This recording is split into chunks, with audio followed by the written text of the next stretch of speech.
کہتا ہے میں نے دنیا میں دیکھا ہے، میں نے دنیا کو جانچا ہے، میں نے دنیا کو دیکھا ہے۔ کیا دیکھا؟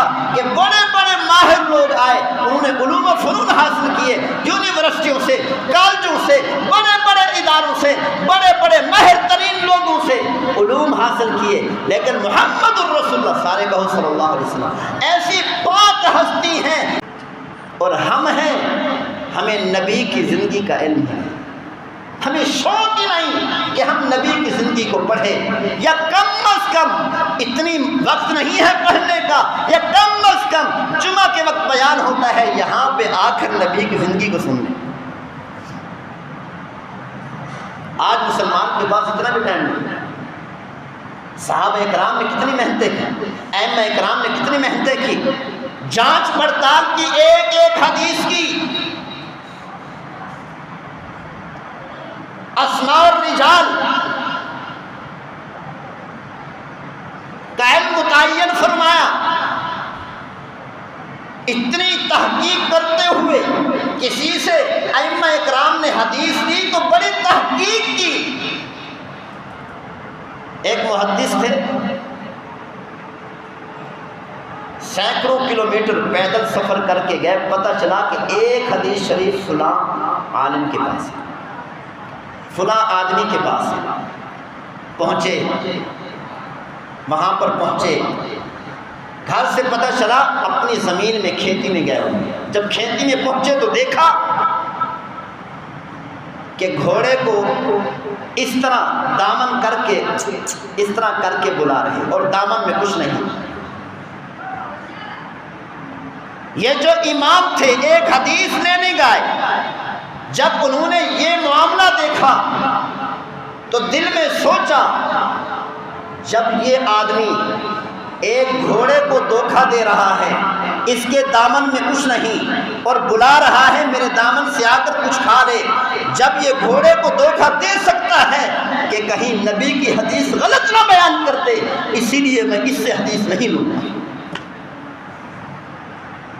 ائمہ اکرام نے ایک ایک حدیث کی اور روایت کرنے والے کی ایک ایک بات کی تحقیق کی۔ اگر پتہ چلا کہ یہ حدیث بیان کرنے والا، روایت کرنے والا، اس نے پوری زندگی میں ایک مرتبہ جھوٹ بولا تو اس سے روایت نہیں لی، حدیث نہیں لی، حدیث کو چھوڑ دیا۔ کہ جب یہ زندگی میں ایک بار یہ جھوٹ بول سکتا ہے کہ کہیں حدیث میں جھوٹ نہ بول دے۔ اتنی مشکل ترین طریقوں سے احادیث مبارکہ کو، پیغمبر کی زندگی کو محفوظ کیا گیا اور ہم تک پہنچایا گیا، اور قیامت تک انشاءاللہ یہ مکمل زندہ رہے گا۔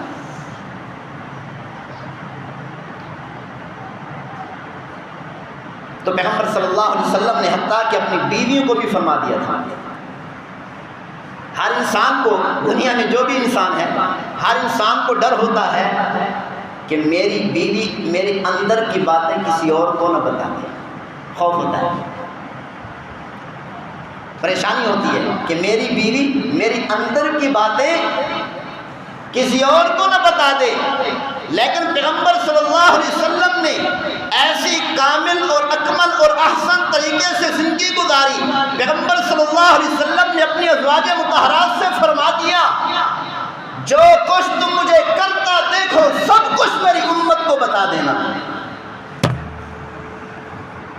جو کچھ مجھے کرتا دیکھو میری امت کو ضرور بتانا، کہ کہیں یہ نہ ہو کہ میاں بیوی کے معاملات کا علم ان کو نہ چلے، اور ان کو یہ پتہ نہ چلے کہ میاں بیوی کا معاملہ پیغمبر نے کیسے کیا تھا۔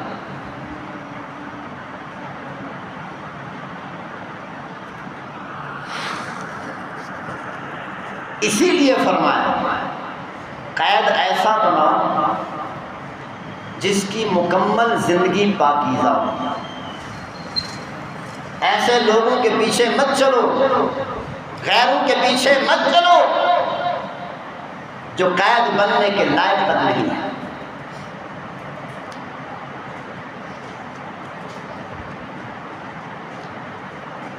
ایک عیسائی گزرا ہے، عیسائی ریٹر، اس کا نام تھا مائیکل ہارٹ۔ اس نے کتاب لکھی، اس کتاب کے اندر اس نے 100 لوگوں کا ذکر کیا، ایسے لوگ جنہوں نے اپنی زندگی میں تاریخ کو بہت زیادہ متاثر کیا۔ متاثر کرنے کا مطلب یہ ہے بڑے اعلیٰ کارنامے سر انجام۔ لکھنے والا عیسائی ہے، 100 لوگوں کو جمع کیا اور ان کے احوال لکھے، ان کا تذکرہ کیا اپنی کتاب میں، اور سب سے پہلے عیسائی ہونے کے باوجود محمد الرسول اللہ کا ذکر کرتا ہے۔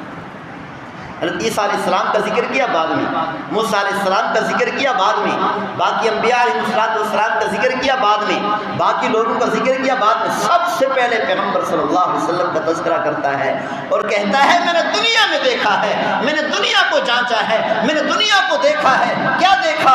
کہ بڑے بڑے ماہر لوگ آئے، انہوں نے علوم و فنون حاصل کیے، یونیورسٹیوں سے، کالجوں سے، بڑے بڑے اداروں سے، بڑے بڑے ماہر ترین لوگوں سے علوم حاصل کیے، لیکن محمد الرسول اللہ، سارے کہو صلی اللہ علیہ وسلم، ایسی پاک ہستی ہیں، انہوں نے کسی انسان سے علم حاصل نہیں کیا، لیکن ان کا علم کا ایک ذرہ پوری دنیا کے علوم پر بھاری ہے۔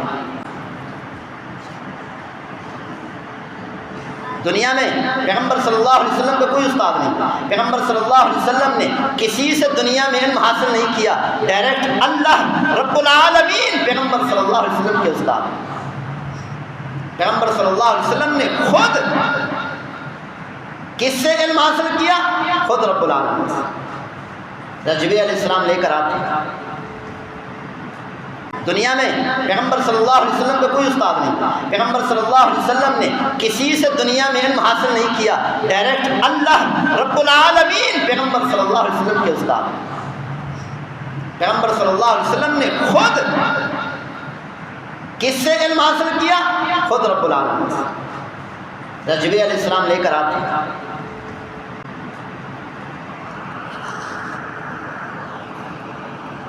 جرمنی کا ایک بہت بڑا پروفیسر ہے، پیر ذوالفقار نقشبندی صاحب دامت برکاتہ عالیہ بیان کر رہے تھے، انہوں نے فرمایا کہ ایک مرتبہ میں یونیورسٹی میں پڑھتا تھا، تو ہم نے تعلیم مکمل کر لی، تو جرمنی کے ایک پروفیسر کو بلایا گیا، تو ہمیں لیکچر دینے کے لیے آیا، اور بڑے بڑے علوم فنون کے ماہر ترین لوگوں کو جمع کیا گیا۔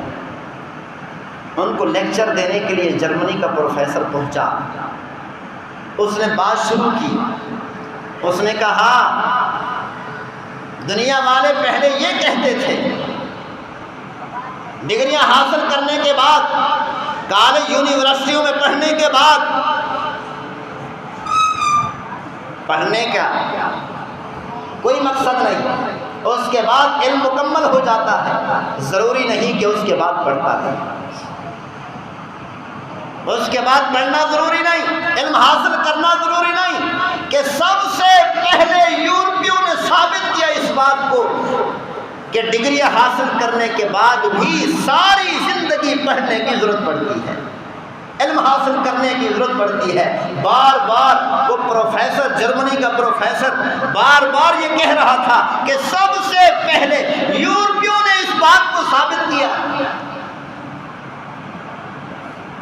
کہ تعلیم مکمل کرنے کے بعد بھی علم کو حاصل کرنے کی ضرورت پڑتی ہے، ساری زندگی علم حاصل کرنا پڑتا ہے۔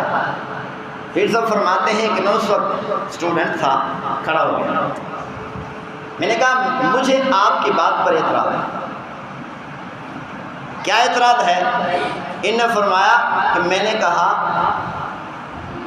کہ آپ کہتے ہیں کہ یورپیوں نے ثابت کیا، لیکن احادیث مبارکہ سے ثابت ہے کہ سب سے پہلے ہمارے محبوب صلی اللہ علیہ وسلم نے، محمد الرسول اللہ صلی اللہ علیہ وسلم نے فرمایا تھا اطلب العلم من المہد الی اللحد۔ پیغمبر صلی اللہ علیہ وسلم نے، ہمارے نبی صلی اللہ علیہ وسلم نے 1400 سال پہلے فرما دیا تھا کہ اے لوگوں، علم کو مہد سے، پنگوڑے سے لے کر قبر تک حاصل کرتے رہنا۔